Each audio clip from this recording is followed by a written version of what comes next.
বিশ্বজুড়ে যেভাবে পরিচালিত হচ্ছে রাজনীতি, সেখানে নানা দেশের গোয়েন্দা সংস্থাগুলোর প্রভাব অপরিসীম। এমনকি মার্কিন যুক্তরাষ্ট্রের মতো শক্তিশালী দেশও অন্য দেশের গোয়েন্দারা যেভাবে কাজ করছে তা সত্যি অবাক করার মতো। বিশেষ করে ইসরায়েলি গোয়েন্দা সংস্থা মোসাদের হাত ধরে যেসব বিশেষ অপারেশন পরিচালিত হয় তার মধ্যে আমেরিকার নামও রয়েছে। কয়েক বছর আগে জেল হাজতের মৃত্যু হয় মার্কিন ধনকুবের জেফ্রি এপস্টাইনের, যার মামলা এখন আর কেবল একটি যৌন কেলেঙ্কারি নয়, এটি আমেরিকায় তথ্য অনুপ্রবেশ, কাঠামোগত দুর্নীতি এবং পাওয়ার ইঞ্জিনিয়ারিং এর প্রতীক হয়ে উঠেছে। ইরানিয়ান সংবাদ মাধ্যম পার্স টুডে অনুসারে রহস্যময় আমেরিকান ধনকুবের জেফ্রি এপস্টাইন এমন একজন ব্যক্তিত্ব যার দুর্নীতি, অপব্যবহার, ব্ল্যাকমেইল, রাজনীতি এবং সম্ভাব্য নিরাপত্তা অনুবেশের বিভিন্ন স্তর চিহ্ন খুঁজে বের করতে হবে। আমেরিকান রাষ্ট্রপতি, ব্রিটিশ রাজপুত্র এবং নিউ ইয়র্কের প্রভাবশালী মহলের সাথে তার জটিল সম্পর্ক থেকে শুরু করে কারাগারে তার সন্দেহজনক মৃত্যু এবং মোসাদের সাথে তার সংযোগ সম্পর্কের তথ্য পর্যন্ত, এপস্টাইনের মামলা কেবল একটি যৌন কেলেঙ্কারি নয়, এটি পশ্চিমা বিশ্বে ক্ষমতার জটিল এবং আন্তঃসংযুক্ত কাঠামোর একটি প্রতিচ্ছবি বলে দাবি করা হচ্ছে।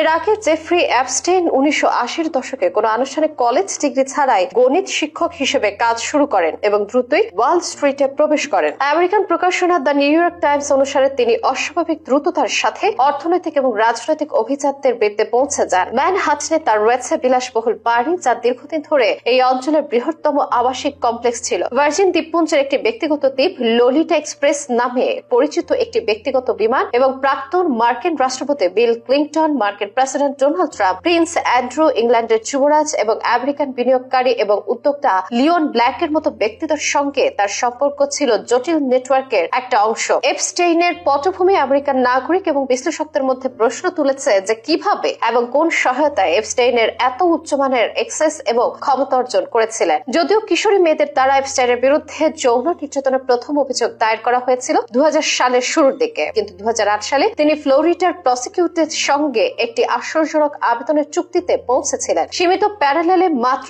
13 মাস জেল খাটতে হয়েছিল তার ক্লায়েন্ট বা সহযোগীদের নাম প্রকাশ না করে। পরে শতাব্দীর চুক্তি নামে পরিচিত এই চুক্তি আমেরিকার দ্বৈত বিচার ব্যবস্থাকে প্রশ্নবিদ্ধ করেছিল। এরপর 2019 সালে তাকে পুনরায় গ্রেফতারের পর এপস্টাইনের সম্পত্তি থেকে কয়েক হাজার নথি, ছবি এবং প্রমাণ জব্দ করে এফবিআই, যা প্রভাবশালী ব্যক্তিত্ব থেকে বড় অঙ্কের অর্থ হাতিয়ে নেওয়া সহ গোপন চিত্র গ্রহণ এবং ব্ল্যাকমেইলের একটি জটিল নেটওয়ার্ক প্রকাশ করে। ভার্জিনিয়া জেফ্রির মতো এপস্টাইনের ভুক্তভোগীরা বলেছেন যে তাদের রাজনৈতিক এবং ব্যবসায়িক ব্যক্তিত্বদের সঙ্গে যৌন সম্পর্ক স্থাপন করতে বাধ্য করা হয়েছিল এবং এসব বিষয় ভিডিও করে রাখা হয়েছিল। এরপর 2019 সালের আগস্টে নিউ ইয়র্কের মেট্রোপলিটন ফেডারেল কারাগারে মারা যান এপস্টাইন। মৃত্যুর কারণটিকে আত্মহত্যা বলে ঘোষণা করেছিলেন কর্মকর্তারা এবং ফরেনসিক তথ্য বলছে, যার মধ্যে ঘাড় ভাঙা এবং কারাগারের ক্যামেরার ব্যর্থতা অন্তর্ভুক্ত, যা টার্গেট কিলিং এর ইঙ্গিত দেয়। ওয়াশিংটন পোস্ট আরো লিখেছিলেন তার মৃত্যুর সময় ক্যামেরা বন্ধ ছিল এবং রক্ষীরা বিশ্রাম নিচ্ছিলেন। আমেরিকান জনগণ মৃত্যুকে মক্কেল তালিকা প্রকাশের একটি বানোয়াট সমাপ্তি বলে মনে করেছিল,